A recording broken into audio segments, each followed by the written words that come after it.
Welcome to the Deep Dive. This is where we take the sources you send us, your curiosity, and really boil them down to the essential knowledge. Yeah, think of it as getting you straight to the heart of the matter, finding those key insights without getting bogged down. Exactly.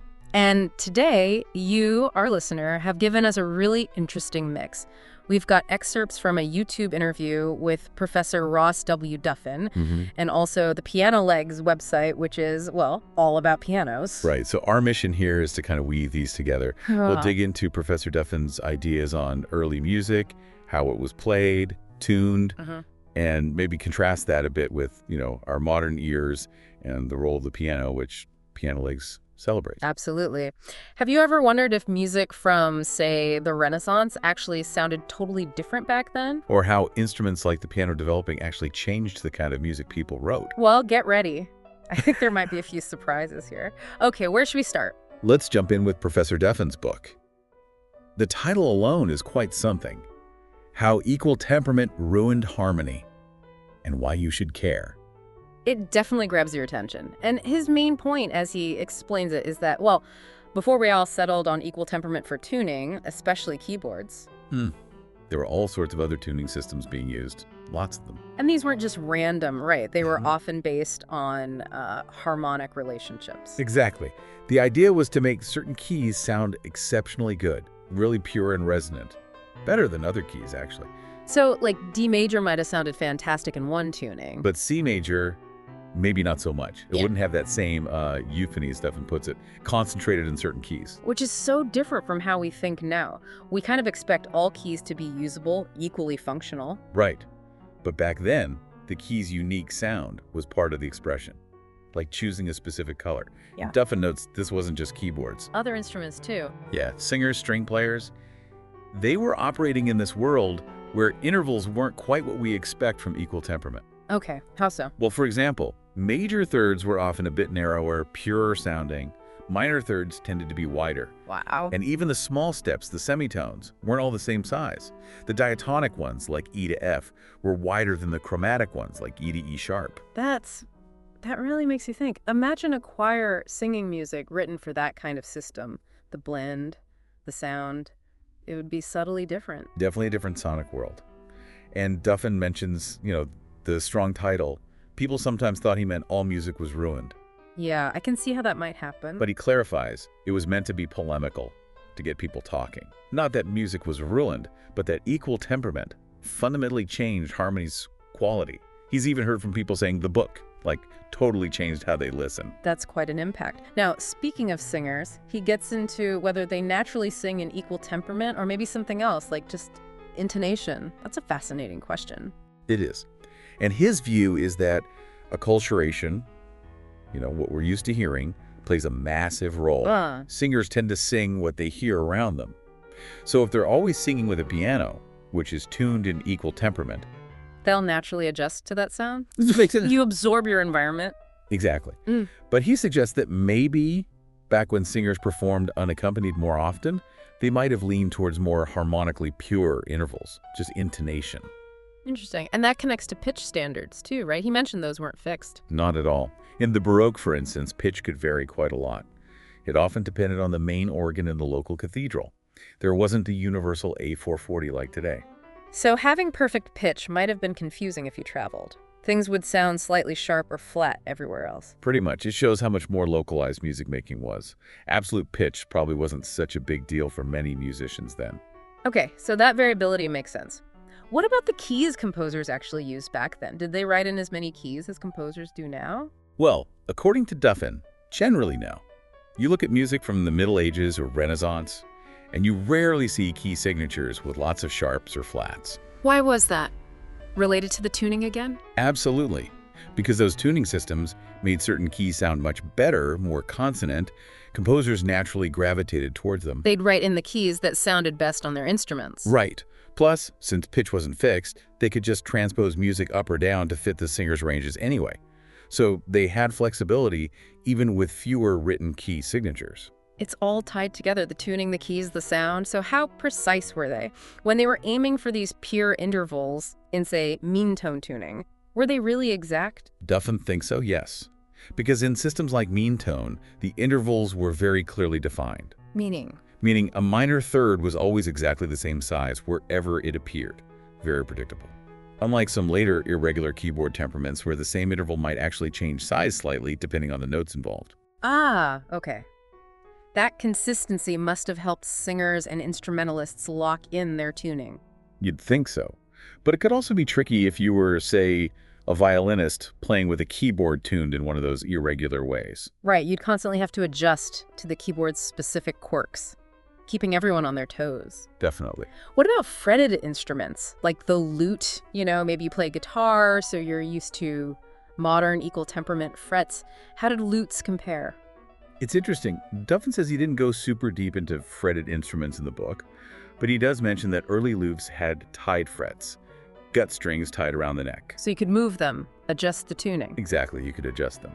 And he notes that some surviving instruments with fixed frets actually seem to be set up for mean tone, not equal temperament. So even with frets, they were often aiming for those unequal, harmonically sweet intervals. It seems that way.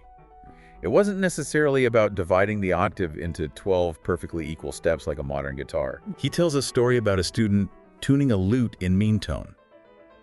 At first, it sounded wrong to the student. Why? Because they hadn't realized you also need to tune the open strings differently to match the frets in mean tone. The whole system has to work together. It really shows how specific these temperaments were. That makes sense. Okay, fast forward a bit. Electronic keyboards today often have settings for historical temperaments. Seems handy. Oh, definitely convenient. You push a button, and boom, you're in mean tone, supposedly. Supposedly. Well, Duffin adds a note of caution there. He says the labeling isn't always accurate. How so? He gives an example, Vaudi and Young temperaments. They're built similarly, but are basically transpositions of each other.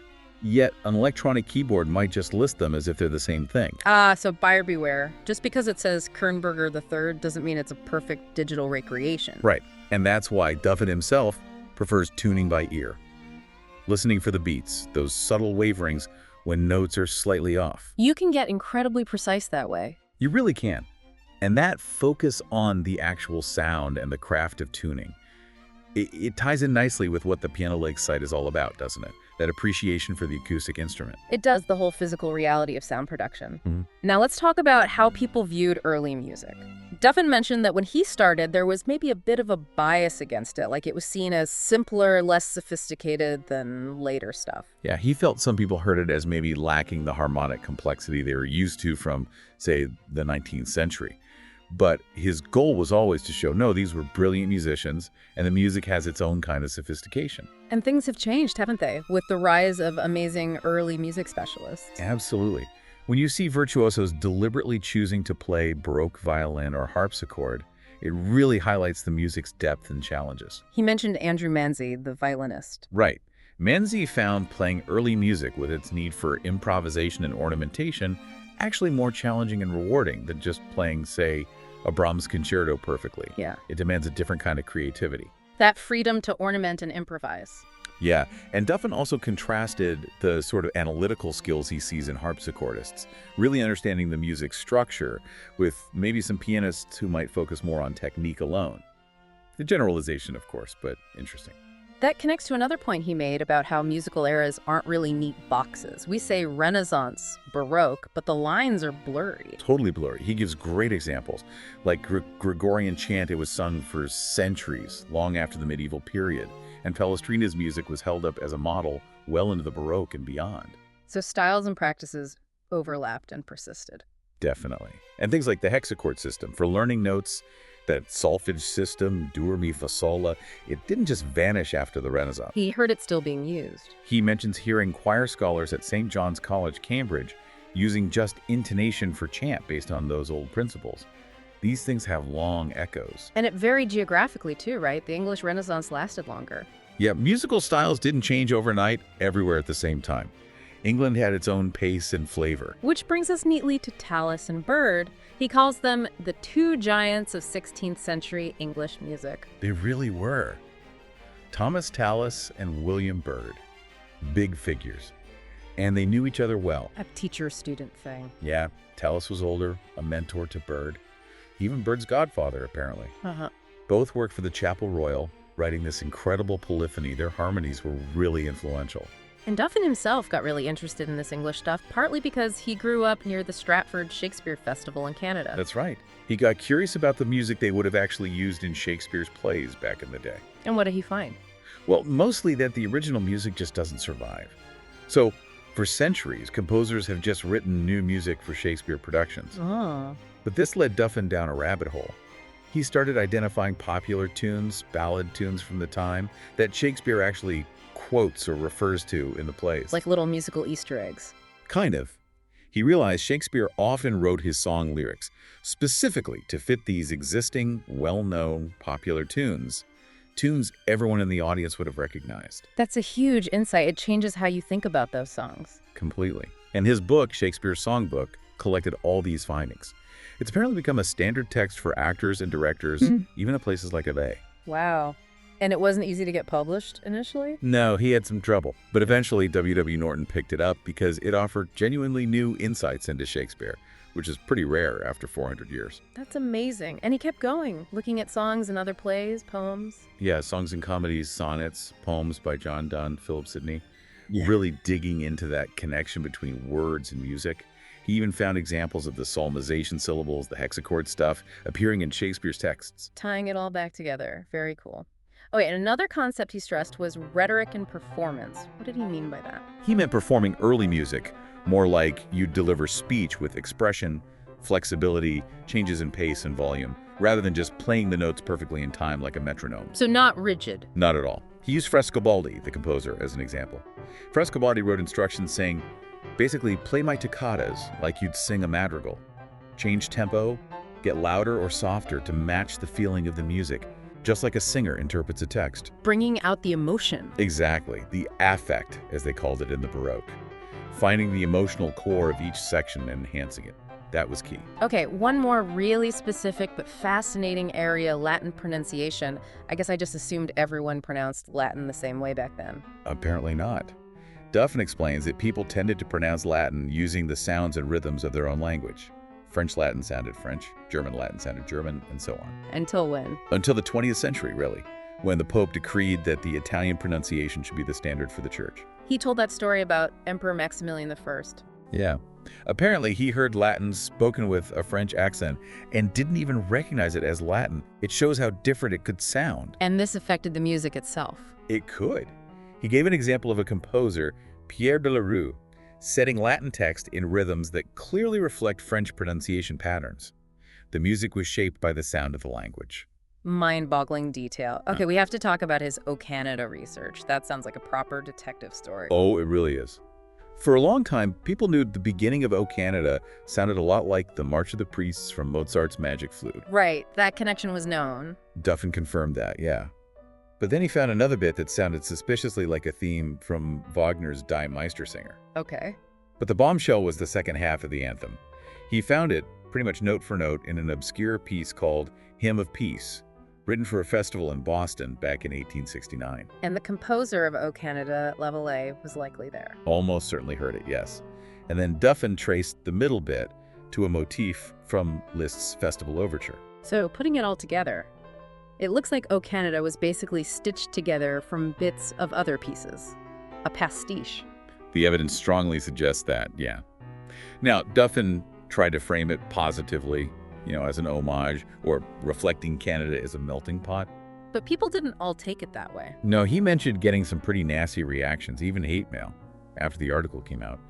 People feel strongly about national symbols. Understandable, I suppose. And there was that weird detail about the score. Yeah, apparently Lavallee didn't actually sign the original score that was presented to the Governor General. That's another layer of mystery, doesn't it? It really does. Okay, finally, just for fun, the time machine question. If he could go back, what's the one thing he'd want to find out about early music? Yeah, he basically said, just one. Impossible. Too many mysteries. He did mention wanting to hear Guillaume Dufay's Lost Requiem Mass at one point. A lost masterpiece. But ultimately, he said he just enjoys being a tune detective. Uncovering those hidden connections is the real thrill for him. That seems like a great way to put it. So, wrapping this up, we've covered a lot of ground. From tuning temperaments that made keys sound different, to Shakespeare borrowing pop tunes, to the surprisingly mixed origins of O Canada. It's been quite a journey through Professor Duffin's work and the world of early music. We hope this deep dive has given you, our listener, some real food for thought about how music sounded in the past and how that history still resonates today. Maybe it's challenged some assumptions. Yeah, and it leaves us with a question for you to ponder. How might we hear even contemporary music differently if we had a better feel for these older ways of tuning and performing? Something to think about. Definitely. Thanks so much for sending us these fascinating sources. It's been a real pleasure digging into them. Until next time, keep exploring.